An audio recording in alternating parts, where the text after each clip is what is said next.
तो आज के सेशन में हम ऊंचाई एवं दूरी से त्रिकोणमिति का ही ये अनुप्रयोग है ना, कि त्रिकोणमिति की मदद से हम किसी आकृति का ऊंचाई एवं दूरी जो कि त्रिभुजाकार हो, ध्यान देंगे त्रिभुज के आकार में हो, क्योंकि त्रिकोणमिति का डेफिनेशन हम वही बताए थे कि त्रिकोणमिति गणित की वह शाखा है जो किसी त्रिभुज के कोण और भुजाओं के बीच में संबंध स्थापित करता है, वो त्रिकोणमिति है।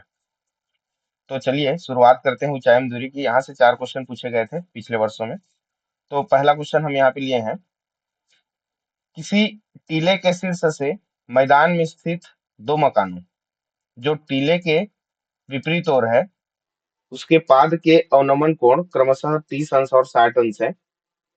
यदि टीले की ऊंचाई 60 मीटर हो तब मकानों के बीच की दूरी ज्ञात कीजिए।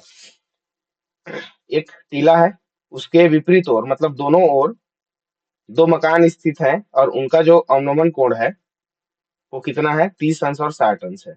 मकान के पाद के साथ मतलब मकान का जो धरातल वाला जो पॉइंट होगा उसके साथ 30 अंश और 60 अंश का कोण बनाता है। यदि टीले की ऊंचाई 60 मीटर हो तब मकानों के बीच की दूरी ज्ञात करना है। तो डायग्राम को सबसे पहले प्रॉपर हमको समझना है। तो पहला काम हम करते हैं कि यहाँ पर हम टीला ले लेते हैं। ये तो इसमें स्ट्रेट लाइन नहीं ड्रा हो पाता, ये गड़बड़ है। चलिए मैं यहाँ ड्रा से लेता हूँ।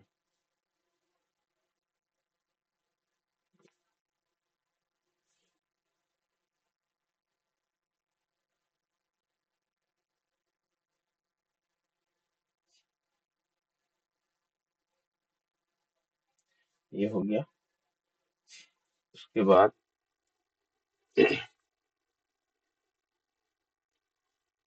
यहाँ से ये टीला ले लिया हमने, टीला को दे देते हैं हम नाम ए बी, है ना। और इसके दोनों ओर ध्यान देना, दोनों ओर 2 मकान स्थित हैं और उनके पाद का अवनमन कोण ध्यान देना कहाँ से, टीले के शीर्ष से। तो एक साइड में हम इस प्रकार ये बी सी, सी पर हम एक मकान को ले लेते हैं और इधर डी पर इसको थोड़ा सा नजदीक रखते हैं।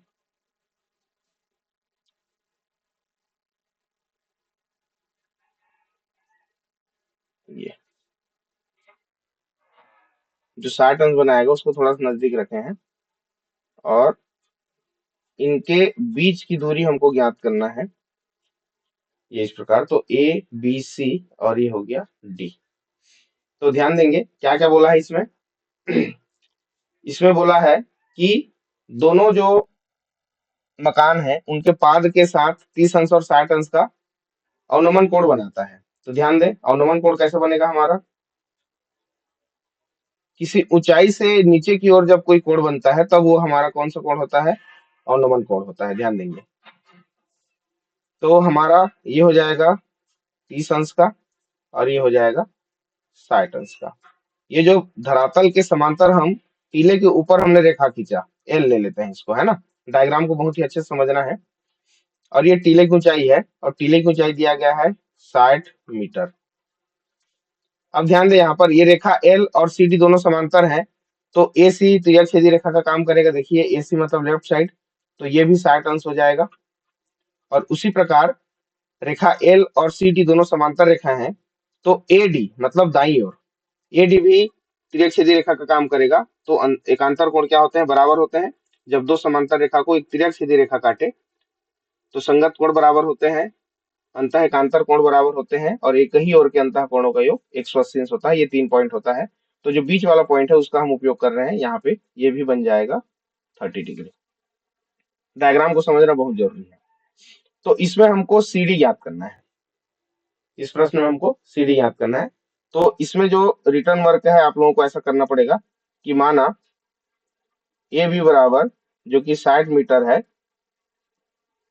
टीले की ऊंचाई है,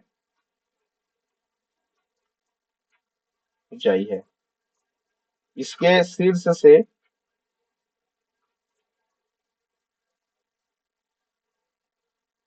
नहीं, शीर्ष से नहीं लिखते, शीर्ष को बाद में हम मेंशन करेंगे। इसके दोनों ओर दो मकान कौन कौन सा, सी और डी स्थित है, और ये मकान जो है आपका इस टाइप का रहेगा ना, ध्यान देंगे मकान जो हम बना रहे हैं वो इस टाइप का रहेगा मकान, तो उसके पाद के साथ अवनमन कोण हमको दिया गया है ना। सर बिंदु से दर्शा दिए मकान तो दिख ही नहीं रहा है, ऐसा सवाल नहीं होना चाहिए माइंड में। मकान के हम जो धरातल की जो पॉइंट है हमने सीधा उसको कंसीडर किया है, सी और डी स्थित है जिनका टीले के शीर्ष से मकान के पाद का जो अवनमन कोण है, अवनमन कोण क्रमशः क्या क्या है, 60 अंश एवं 30 अंश है ना। मैंने पहले सी को लिया है इसलिए 60 अंश पहले लिखा, और बाद में डी को लिखे हैं हम इसलिए उसको 30 अंश लिया, ऐसा मतलब जो दूर में है वो 30 अंश है, ध्यान देंगे नजदीक में रहेगा तो जाहिर सी बात है कोण जो है बड़ा होते जाएगा, जितना नजदीक आते जाओगे कोण उतना ही बड़ा होते जाएगा। अब अब इस डायग्राम के अनुसार माना माना क्या करते हैं, हमको तो ऊंचाई दिया हुआ है ऑलरेडी 60 सेंटीमीटर, हम बी सी को थोड़ी देर के लिए एक्स ले लेते हैं तथा बी डी को हम मीटर में, बी डी को हम ले लेते हैं वाई मीटर, ध्यान देंगे इसको। और जब दोनों मकानों के बीच की दूरी हम निकालेंगे तो हम एक्स धन वाई निकाल देंगे, ऐसा एक्स धन वाई, और ये हमें ज्ञात करना है ये। चलिए मैन स्टार्ट करते हैं, कहाँ से शुरू करते हैं, कहीं से भी आप स्टार्ट करते हैं। सबसे पहले जो समकोण त्रिभुज बना है, समकोण त्रिभुज ए बी सी में, मतलब लेफ्ट साइड जो समकोण त्रिभुज बना है हम उसकी बात कर रहे हैं। ध्यान देंगे टीला जो है आपका परपेंडिकुलर है ना, लंबवत है, तो हमेशा ऊंचाई एवं दूरी के जितने भी क्वेश्चन है उस डायग्राम में हमेशा एक समकोण त्रिभुज आपको मिलेगा। तो समकोण त्रिभुज ए बी सी में आप देख पा रहे हैं इसकी वैल्यू हमने x ले लिया, इसकी वैल्यू हमने y ले लिया। तो यदि इस समकोण त्रिभुज में देखिए 60 अंश न्यून कोण है, तो ये न्यून कोण है तो इसके सामने वाली भुजा लंब का काम करेगा जो कि ए बी है, और बीसी आपका हो जाएगा आधार।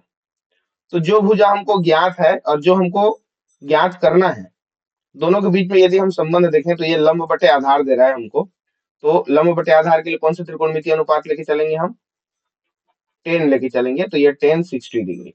इस बात को बहुत ही विशेष ध्यान देंगे, आपको क्या दिया गया है और क्या ज्ञात करना है, उन दोनों के बीच में जब आप अनुपात ज्ञात करोगे वही त्रिकोणमितीय अनुपात आपको लेके चलना है। तो यहाँ से ये लंब और ये आधार, तो लंब बटे आधार जब हम लेंगे तब एक ज्ञात राशि और एक अज्ञात राशि के बीच में हमको संबंध मिलेगा। तो उसके लिए त्रिकोणमितीय मान कौन सा है, जो कोण वाला है, और न्यून कोण 10 के साथ लेंगे, 10 60। चलिए बताइए 10 60 की वैल्यू कितनी होती है, लंब का मान हमने रख दिया 60, आधार अभी हमको पता नहीं है x, 10 60 का मान बताओ जल्दी।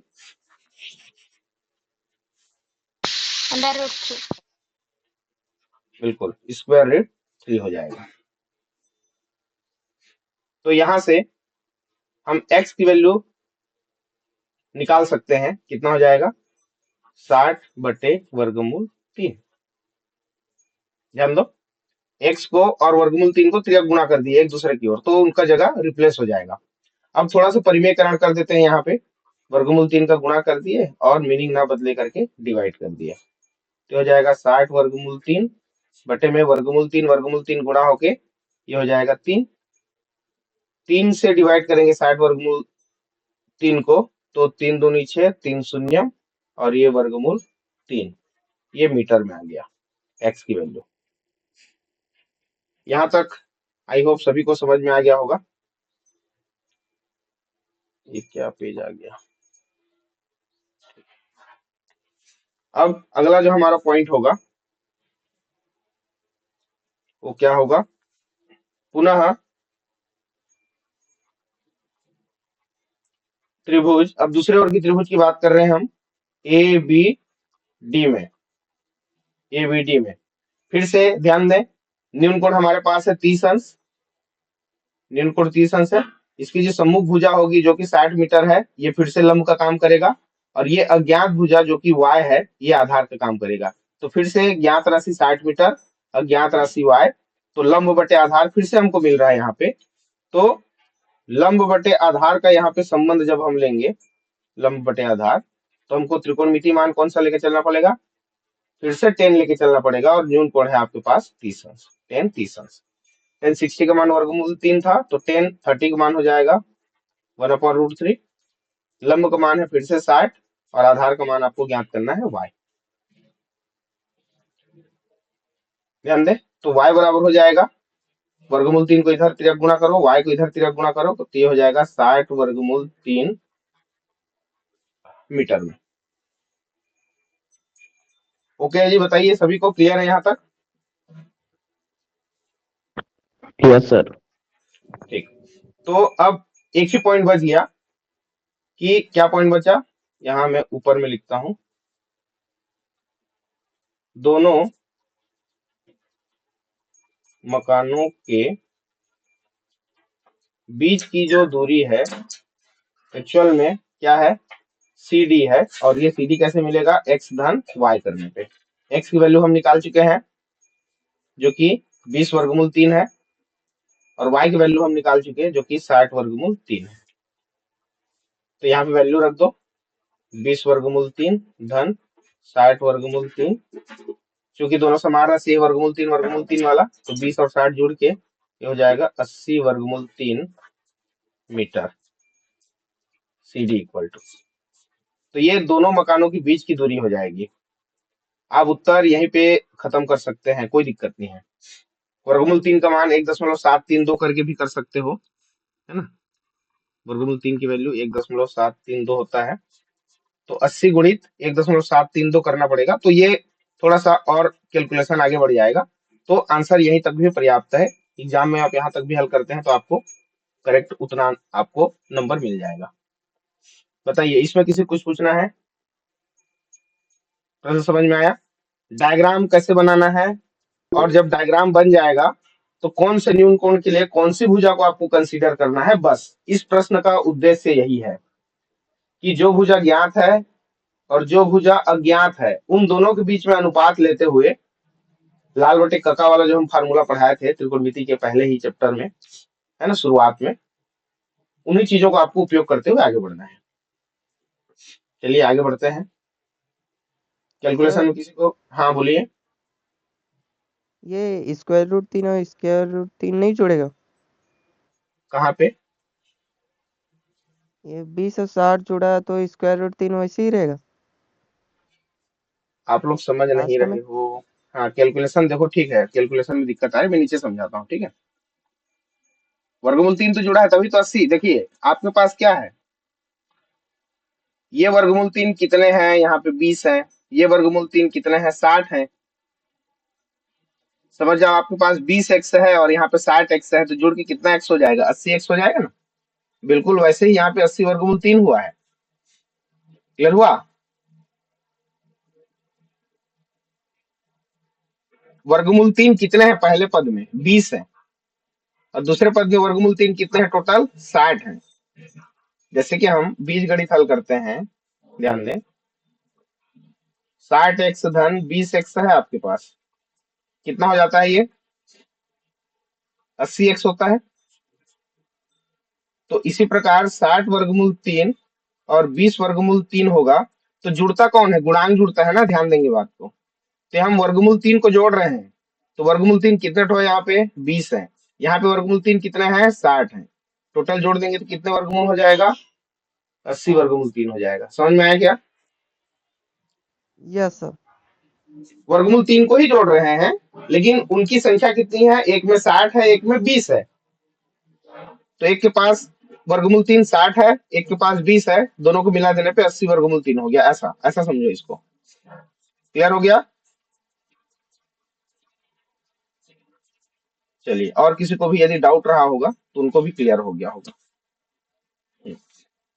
अगला जो हमारे पास सवाल आ रहा है यह है, एक किसी मीनार के धरातल से किसी बिंदु से उन्नयन कोण 30 अंश है। यदि मीनार की दिशा में 20 मीटर चलने पर शिखर का उन्नयन कोण 45 अंश हो जाता है तो मीनार की ऊंचाई ज्ञात कीजिए। है ना, सबसे पहला काम हम एक मीनार बना देते हैं। ये मीनार हो गया ए बी, है ना, जिसकी हाइट हम ले लेते हैं h। अब इस मीनार से चाहे लेफ्ट साइड हो चाहे राइट साइड हो, किसी बिंदु से उन्नयन कोण 30 अंश है। एक बिंदु हम ले लेते हैं यहाँ पे, यहाँ से ए बी सी, यहाँ से इस शिखर का जो शीर्ष का जो उन्नयन कोण है, यहाँ से मतलब इस बिंदु सी से यदि हम शिखर को देखें तो यहाँ पे जो कोण बनने वाला है ये कोण कितने अंश का है, 30 अंश का है।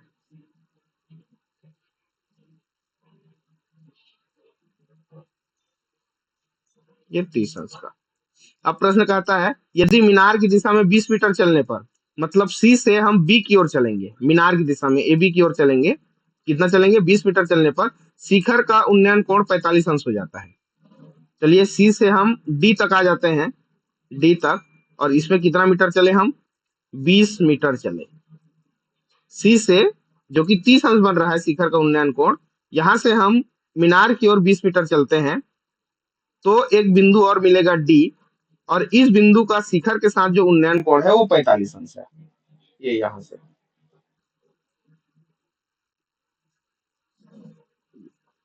ये मिल जाएगा आपको 45 अंश।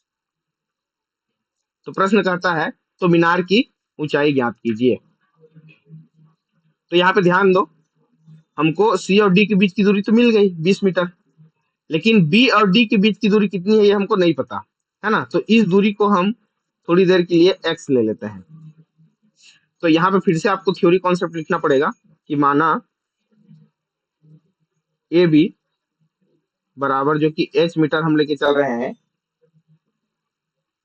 शिखर की ऊंचाई है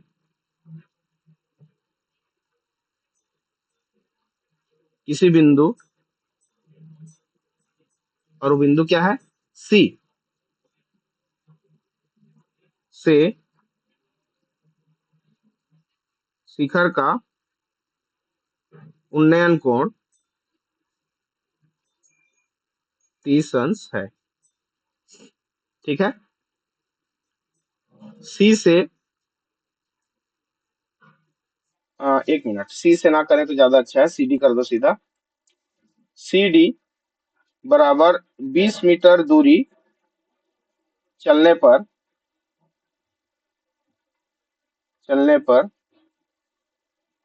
शिखर का उन्नयन कोण 45 अंश है। अब दाईं ओर देखेंगे, माना बी डी बराबर x मीटर, तब समकोण त्रिभुज किसको लेके चलते हैं, जो नजदीक वाला है उसी को सबसे पहले लेके चलते हैं, है ना। तब समकोण त्रिभुज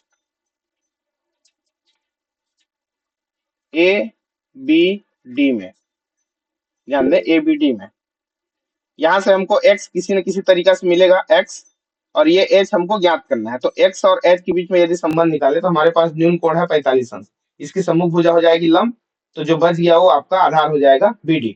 ध्यान दें हम AD के बारे में क्यों बात नहीं करते, क्योंकि ये 90 अंश के सामने वाली भुजा है और ये परमानेंट कर्ण है आपका।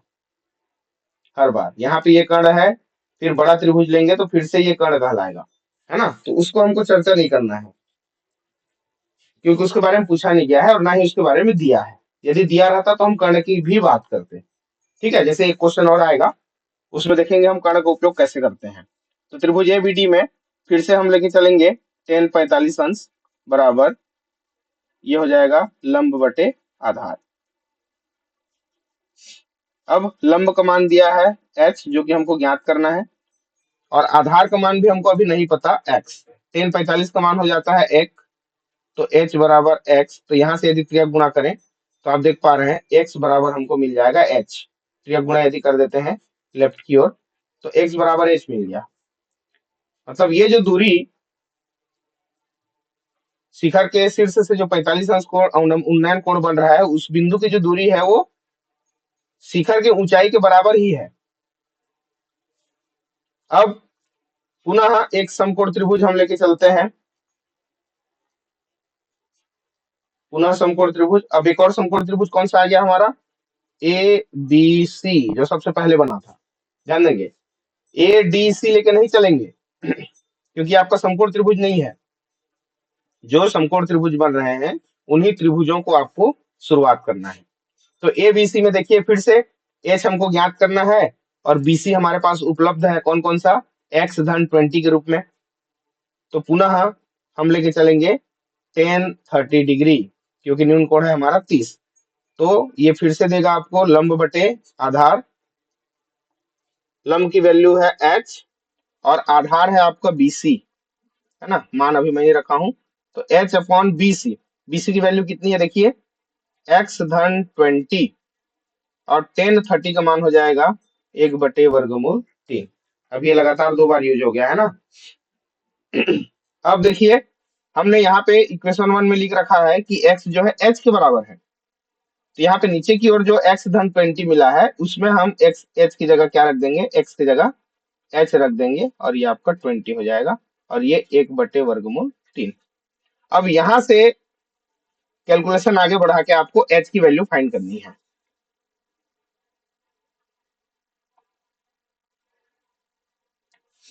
चलिए हल करते हैं, क्रिया गुणा करते हैं। पहले तो हमेशा दाएं से बाएं की ओर गुणा करना है ना। तो h धन 20 का लेफ्ट की ओर गुणा करेंगे 1 के साथ, तो ये h धन 20 हो जाएगा और इधर गुणा करेंगे तो ये हो जाएगा वर्गमूल 3h। h को एक तरफ ले लो तो 20 बराबर वर्गमूल 3h ऋण h, दोनों में h उभयनिष्ठ है, वर्गमूल 3 ऋण 1 बच जाएगा 20 बराबर।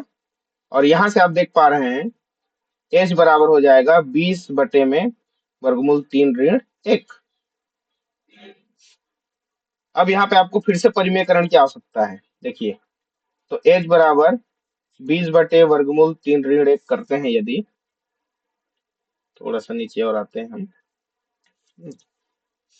तो परिमेयकरण जब आप करोगे इसका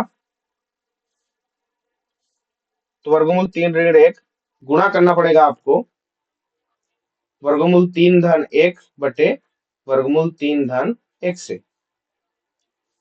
बटे में ऋण 1 है तो आप धन 1 वाले वैल्यू से गुणा करोगे, तो ये आपका 20 गुणित वर्गमूल 3 धन 1 हो जाएगा। ये बटे में ध्यान दो यहाँ पे ये आपका a माइनस बी गुणित a प्लस बी। पिछले क्लास में हम त्रिकोणमितीय सरलसमी का बहुत उपयोग किए हैं, तो ये तीसरा नंबर हम उपयोग करने वाले हैं, a का स्क्वायर माइनस b का स्क्वायर।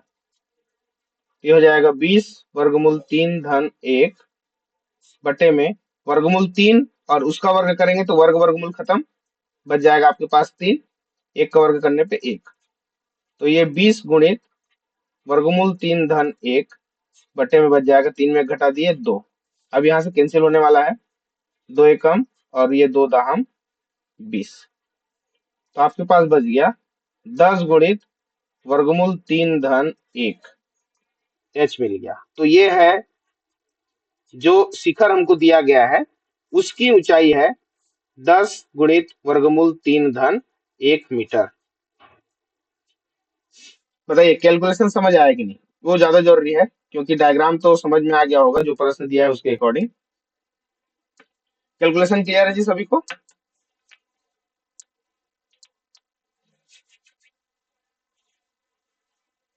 सर एक बार और बताओ। कहाँ से?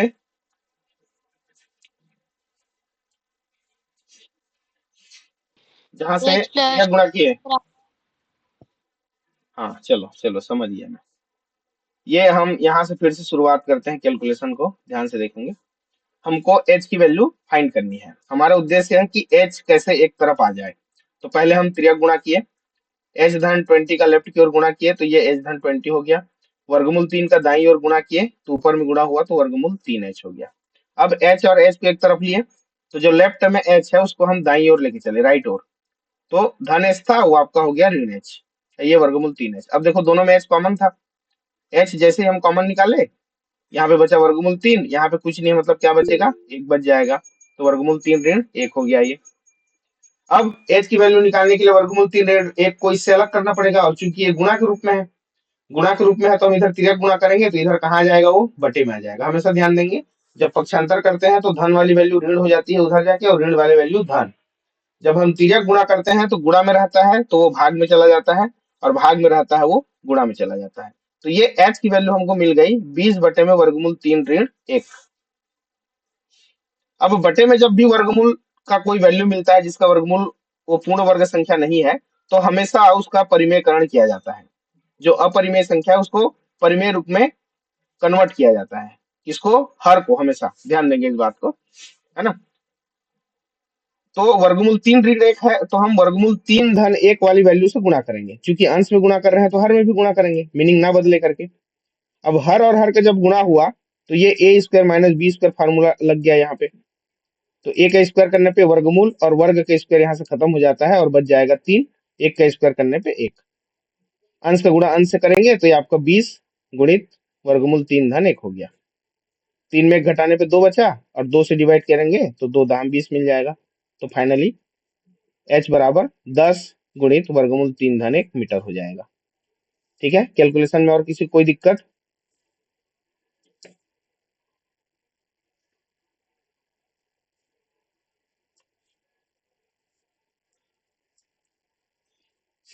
कैलकुलेशन में जी किसी कोई दिक्कत? नहीं, हो गया। ठीक, चलिए अगले क्वेश्चन की ओर बढ़ते हैं।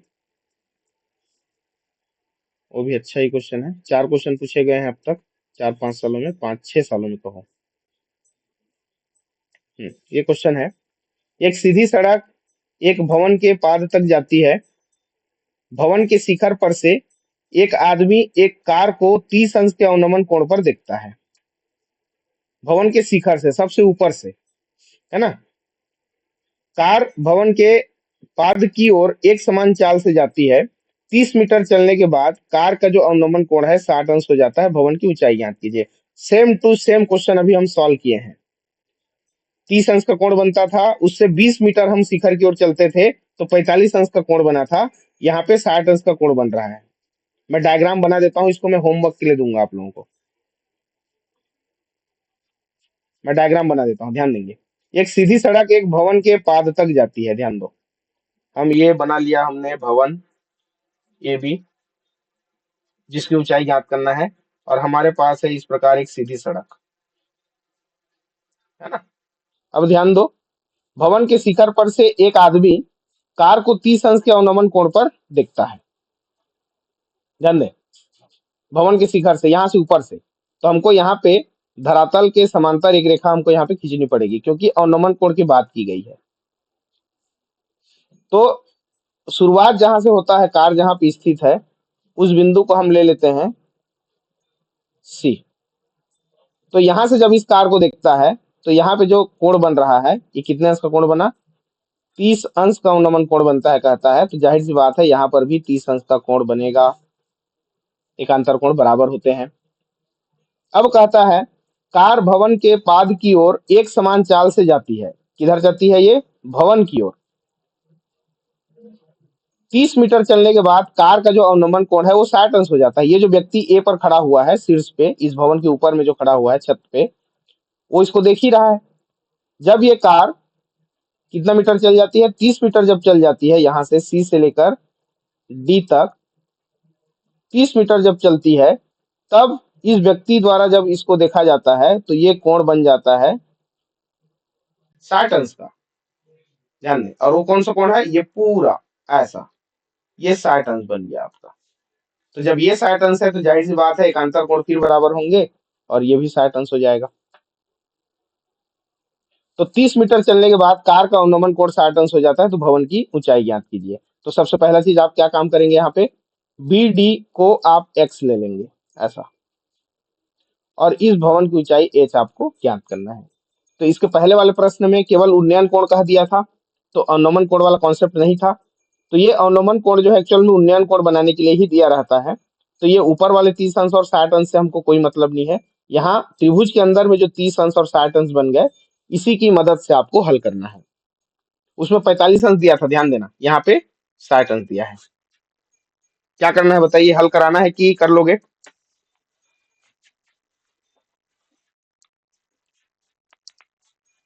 चलो चलो हल करा देता हूँ, थोड़ा फास्ट करेंगे, है ना? होमवर्क वही बोल रहा था, करा दूं कि करोगे आप लोग? करेंगे। करेंगे एक को। बहुत बढ़िया। चलिए इसको आप लोग एक बार ट्राई करिए। नहीं बनता है तो अपने साथियों से पूछिए, तब भी नहीं बनता तो फिर तो हम हैं। डायग्राम समझ में आ गया सभी को क्या हो रहा है? Yes sir. ओके, चलिए तो अगला क्वेश्चन हम चलते हैं। और ये क्वेश्चन भी बहुत इंपॉर्टेंट है, आपकी किताब में ये एग्जाम्पल में दिया गया है ये सवाल, है ना?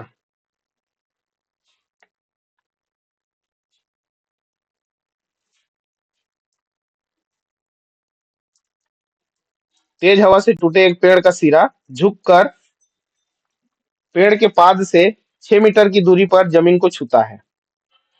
यह हिस्सा जमीन से 60 अंश का कोण बनाता है। पूरे पेड़ की ऊंचाई ज्ञात कीजिए। बहुत ही अच्छा क्वेश्चन है, ध्यान देंगे।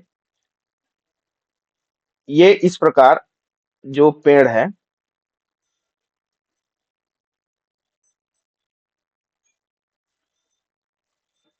पेड़ की ऊंचाई है एक्चुअल में ए बी, ध्यान देंगे। और जो मैं डॉट डॉट वाला लाइन लिया हूं, वहां से टूट के कहां पर गिरती है? जमीन पर गिरती है, तेज हवा की वजह से।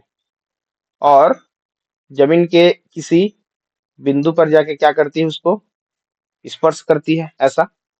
तो ए बी सी, ध्यान देंगे। तो ये जो ऊपर की ओर जो ऊंचाई दिखाई दे रहा है, ये वाला ऊंचाई, यही ऊंचाई आपके धरातल पर गिरा हुआ है टूटकर, ऐसा।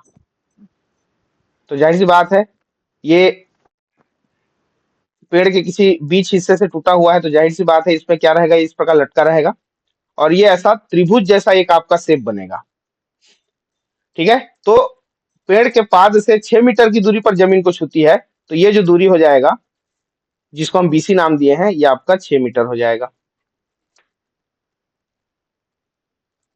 तो यदि हमको ए बी सी हो गया, तो जहां से टूट के गिरा है, इसको हम बिंदु डी कर देते हैं, है ना?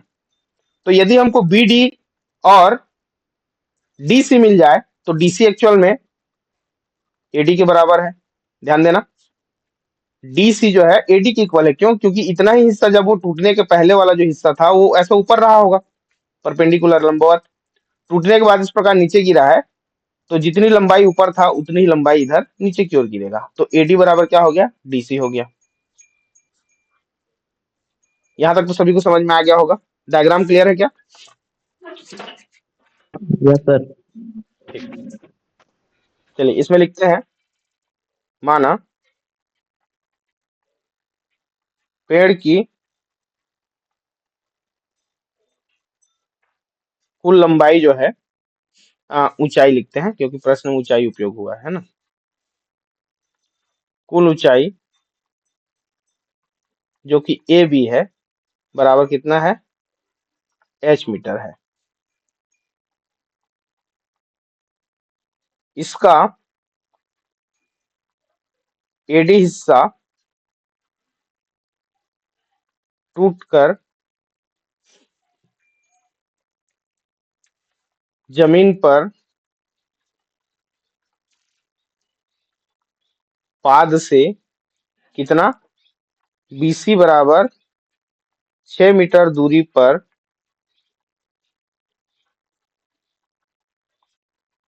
गिरता है ना? तब ये आपको हो जाएगा ए डी बराबर डी सी हो जाएगा, ध्यान देंगे, है ना? ए डी बराबर डी सी हो जाएगा। तो इसको हम ले लेते हैं एक्स, इसको हम ले लेते हैं एक्स, तथा हम ले लेते हैं बी डी को एच मान लिए हैं। जितना हिस्सा टूट के गिरा है उसको हमने एक्स मान लिया, और जितना लंबवत है बचा हुआ है, उस हिस्से को हम ले लेते हैं एच। एक्चुअल में इसकी जो कुल ऊंचाई है वो कितनी है? ए बी है। अच्छा मैं उल्टा कर दिया, एच ना लेकर के इसको आप वाई ले लो। एच में मान लिया हूं, पूरी ऊंचाई को मान लिया हूं, है ना। तो y ले लो, तो ये y हो जाएगा, और पूरी ऊंचाई को हम h लिए हैं, तो तब h बराबर क्या हो जाएगा, जाहिर सी बात है x धन y हो जाएगा। देखिए समझ में आया क्या, यहाँ तक समझ आया क्या, बताइए सभी को। Yes sir. ठीक, अब त्रिभुज BDC में हम BDC की बात करेंगे। अब आप देख पा रहे हैं जमीन से जो टूटा हुआ हिस्सा है, वो जो कोण बनाएगा बचे हुए हिस्से के साथ, वो 60 अंश का कोण बनाएगा, 60 अंश का कोण बनाएगा। देखिए क्या बोला है, 60 अंश का कोण बनाता है। अब जब इस समकोण त्रिभुज को अब आप ध्यान से देखेंगे, तो ये जो 90 अंश बना हुआ है, तो ये सामने वाली जो भुजा है ये आपकी कर्ण हो जाएगी। तो ये कर्ण, और इधर देखो आप, चूंकि न्यून कोण आपका 60 अंश है, तो ये y जो है आपका लंब हो जाएगा, और जो 6 मीटर हमको दिया गया है आधार वाला, तो ये आपका आधार हो जाएगा। इन तीनों पॉइंट को ध्यान से समझेंगे, ये कर्ण हो गया, ये लंब हो गया, ये आधार हो गया। न्यून कोण के सामने वाली भुजा लंब होती है हमेशा। तो देखिए कर्ण हमको नहीं पता, आधार हमको पता है, तो कर्ण और आधार के बीच में संबंध लेंगे। लंब हमको नहीं पता, और आधार हमको पता है, तो लंब और आधार के बीच में संबंध लेंगे। समझ में आ रहा है कि नहीं, हेलो। Yes sir. हाँ, यस तो सर। इसका हम उपयोग करेंगे। अब मान लिया लंब और आधार में हमको कुछ संबंध नहीं मिल पाता है, या जिसमें हमको आसानी से संबंध मिल पाए, उस त्रिकोणमितीय अनुपात का हम उपयोग करेंगे। तो सबसे पहले देखिए ये कर्ण है और ये आधार है ना। तो आधार बटे कर्ण हम जानते हैं, आधार बटे कर्ण किसका होता है, कॉस थीटा का होता है। ये लाल बटे कका, ये तो आधार बटे कर्ण बीच वाला अनुपात लिया हमने, तो cos 60 की वैल्यू हो जाएगी, बताओ कितनी हो जाएगी, 1/2। आधार है 6 और कर्ण आपको मिल गया x, त्रिया गुणा करो, तो x बराबर आपको मिल जाएगा 12 मीटर। तो कितना हिस्सा टूट कर गिरा है जी, 12 मीटर टूट कर गिरा गिरा हुआ है। ये समझ आ गया क्या, hello. Yes sir. Yes sir. Yes sir. ठीक, अब आगे बढ़े। पुनः इसी त्रिभुज में ध्यान दो, हमको x भी मिल गया 12 मीटर, यहाँ पे आधार भी हमको पता है 6 मीटर, क्या नहीं पता, लंब नहीं पता। जितना हिस्सा नहीं टूटा है उतना हिस्सा हमको अभी नहीं पता है कि वो कितना था। तो हमारे पास दो रास्ते हैं, या तो आप लंब के साथ कर्ण को ले सकते हैं, या फिर आप लंब के साथ आधार को ले सकते हैं, जो आपको सुविधा पड़े उसको आप ले सकते हैं। तो चूंकि हमें बार बार 10 हम लेके ही चले हैं, अब हम कुछ दूसरा लेके चलते हैं, हम लंब और कर्ण में संबंध दिखाते हैं। तो ये लंब बटे कर्ण जब हम करेंगे, है ना, तो ये किसके लिए हो जाएगा, ये साइन थीटा के लिए हो जाएगा, और थीटा है आपके पास 60 अंश। मैं अलग त्रिकोणमितीय अनुपात इसलिए लेके चल रहा हूं ताकि चीजें आपको क्लियर हो, कौन सा भुजा को हम कैसे ज्ञात और अज्ञात के बीच में संबंध बनाकर हम अज्ञात राशि को कैसे निकाल सकते हैं, जिसके बारे में हमको नहीं पता है ना। इसलिए मैं साइन 60 10 में भी आएगा, कोई दिक्कत नहीं है, 10 में भी आएगा यहाँ पे। तो साइन 60 की वैल्यू हो जाएगी वर्गमूल 3/2। लंब का मान हमें नहीं पता, कर्ण का मान हमको मिल गया जो कि x 12 मीटर है, 12। यहां से जब हम आगे हल करेंगे, ध्यान दो, 12 को इधर त्रिया गुणा कर दो, तो वर्गमूल 3/2 अपने जगह पे, ये हो गया 12 बराबर y। तो 2 एकम 2 छिक्का 12, तो y बराबर हो गया 6 वर्गमूल 3 मीटर। अतः पेड़ की जो ऊंचाई होगी वो h है, जो कि x और y को जोड़ने पे मिलेगा। तो x का मान हम निकाल लिए 12 मीटर, धन y की वैल्यू हम निकाल लिए 6 वर्गमूल 3। दोनों में 6 उभयनिष्ठ दिख रहा है, देखिए यहाँ से कॉमन निकालेंगे तो ये बचेगा 2, और यहाँ पे बचेगा वर्गमूल 3, 6 दूनी 12। और ये मीटर, h बराबर। तो ये पेड़ की ऊंचाई हो जाएगी 6 गुणित 2 धन 2 वर्गमूल 3। 12 धन 6 वर्गमूल 3 करते हो तब भी कोई दिक्कत नहीं है। अब ध्यान देना, वर्गमूल 3 यहाँ पे अंश में है तो परिमेयकरण करने की आवश्यकता नहीं है यहाँ पे। बताओ समझ में आया कि नहीं ये सवाल? Yes sir. ठीक, तो सारे क्वेश्चन आसान है, बशर्ते आपको डायग्राम आपको क्लियर होना चाहिए। अब मुझे ये बताएं, इसमें हम cos 60 और sin 60 का उपयोग कैसे किए, ये सभी को क्लियर है क्या?